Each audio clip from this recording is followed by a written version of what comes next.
my name is Anna Russ, and recently I've been seeing these commercials from feedingamerica.org, and they've been showing that they're trying to increase participation with just different food banks and trying to make sure that kids get food. And I know from my church does a children's ministry, and we feed them every Wednesday night. And I just know that some of them, don't come with food. They come hungry, and the only thing they've had was school lunch all day. And so I just decided to do some research and to look at, what's the percentage of kids that are actually going hungry in the U.S. And what's really interesting is the fact that 22% of American kids have an unstable access to food.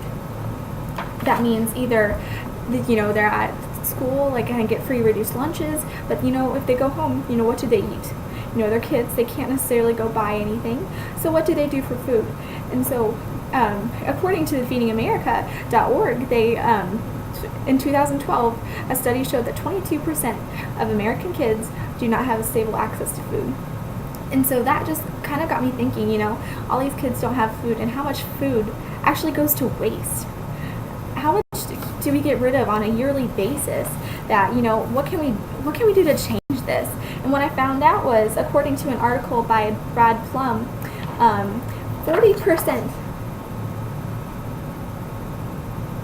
of food nationwide is wasted through crop overgrowth, through stores rejecting different types of food, they don't think it's going to sell, or just an excess of buying.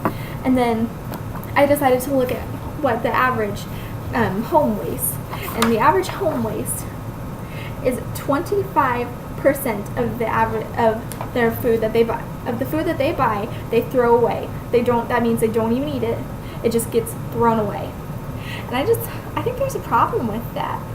22% of kids cannot get food. That's not even counting for other adults, people that are homeless and that are hungry. That's 22% of American children that don't have access to food. And I think that's wrong. And I'm not sure, what we can do to change that, but I know I'm going to start.